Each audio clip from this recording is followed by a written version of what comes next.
बच्चों, हमने अपने पिछले लेक्चर में पानीपत के युद्ध के परिणामों के बारे में चर्चा की और हमने उसमें हमने डिस्कस किया कि यद्यपि बाबर ने इब्राहिम लोदी को युद्ध में हरा दिया था, लेकिन फिर भी उसकी स्थिति भारत में सुदृढ़ नहीं हुई थी।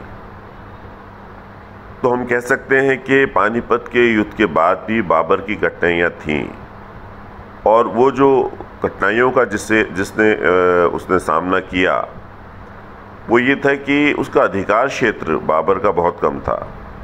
लैंड पूल के अनुसार भारत तो क्या, उसको उत्तरी भारत का राजा भी हम नहीं कह सकते। अतः बाबर के लिए साम्राज्य विस्तार करना अनिवार्य था। वह अपने सिंहासन की सुरक्षा के लिए मध्यवर्ती भारत के विद्रोही सरदारों का दमन करना था उसे, और उसके साथ ही राजपूतों को भी परास्त करना था।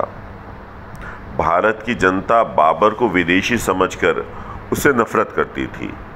लैंड पूल के अनुसार भारत का प्रत्येक गांव मुगलों के लिए एक शत्रु शिविर था।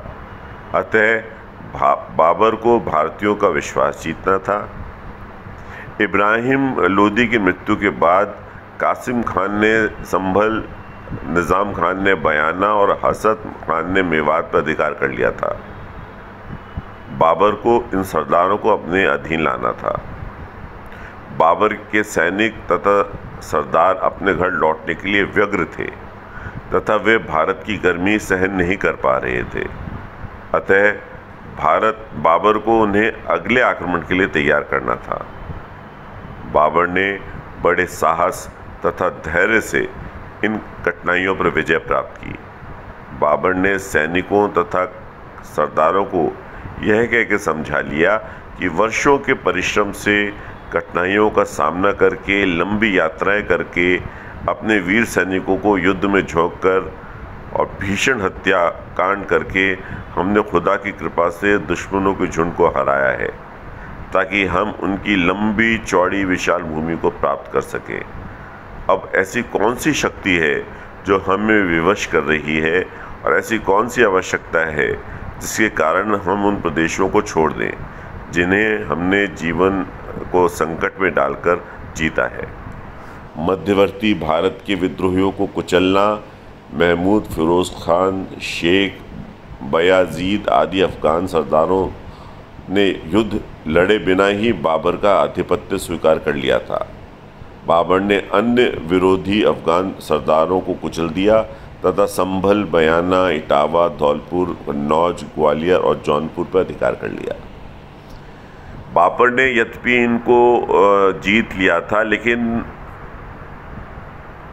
उसे पता था कि यदि उसे भारत में अपना साम्राज्य स्थापित करना है तो उसे मेवाड़ के महाराजा सांगा को परास्त करना पड़ेगा। और इसी कारण बाबर और महाराणा सांगा के बीच में खानवा का युद्ध हुआ, जिसकी अब हम चर्चा करेंगे।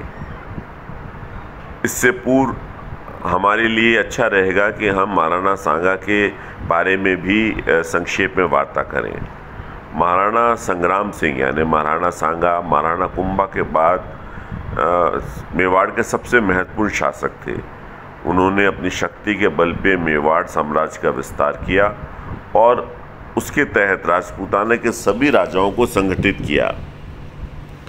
रायमल की मृत्यु के बाद, यानी उनके पिता महाराणा सांगा की, उनकी मृत्यु के बाद 1509 में राणा सांगा मेवाड़ के महाराणा बन गए और सांगा ने अन्य राजपूत सरदारों के साथ सत्ता का आयोजन किया। महाराणा सांगा ने मेवाड़ में 1509 से 1528 तक शासन किया। राणा सांगा ने विदेशी आक्रमणकारियों के विरुद्ध सभी राजपूतों को एकजुट किया। राणा सांगा सही मायने में एक बहादुर योद्धा और शासक थे, जो अपनी वीरता और उदारता के लिए प्रसिद्ध हुए, और उस समय वह उत्तर भारत के सबसे शक्तिशाली हिंदू राजा थे। अतः उत्तर भारत में अपनी सर्वोच्चता स्थापित करने के लिए इन दोनों शक्तियों के बीच युद्ध अवश्यम भावी था, जो खानवा में हुआ। खानवा का जो युद्ध है वो 16 मार्च 1527 को आगरा से 35 किलोमीटर दूर खानवा गांव में लड़ा गया। पानीपत के बाद बाबर द्वारा लड़ा गया यह दूसरा बड़ा युद्ध था और इस युद्ध के कारणों के विषय में इतिहासकारों के अनेक मत हैं। पहला, चूंकि पानीपत के युद्ध के पूर्व महाराणा सांगा और बाबर के बीच हुए समझौते के तहत इब्राहिम लोदी के खिलाफ सांगा को बाबर के सैन्य अभियान में सहायता करनी थी, जिससे महाराणा सांगा मुकर गए। दूसरा, सांगा बाबर को दिल्ली का बादशाह नहीं मानते थे। इन दोनों कारणों के बीच के अलावा भी इतिहासकारों को मानना है कि यह युद्ध बाबर और राणा सांगा की महत्वाकांक्षी योजनाओं का परिणाम था। बाबर संपूर्ण भारत को रौंदना चाहता था, जबकि राणा सांगा तुर्क अफगान राज्य के खंडरों के अवशेष पर एक हिंदू राज्य की स्थापना करना चाहते थे, जिसके परिणाम स्वरूप दोनों सेनाओं के बीच में खानवा का युद्ध प्रारंभ हुआ। इस युद्ध में राणा सांगा का साथ महमूद लोदी दे रहे थे। युद्ध में राणा के संयुक्त मोर्चे की खबर से बाबर के सैनिकों का मनोबल गिरने लगा। बाबर अपने सैनिकों का उत्साह बढ़ाने के लिए शराब पीने और बेचने पर प्रतिबंध की घोषणा कर शराब के सभी पात्रों को तुड़वाकर शराब न पीने की कसम ली। उसने मुसलमानों से तमगा कर न लेने की घोषणा की।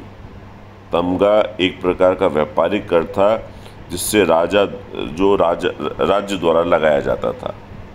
इस प्रकार खानवा के युद्ध में भी पानीपत की युद्ध की रणनीति का उपयोग करते हुए बाबर ने सांगा के विरुद्ध सफलता प्राप्त की।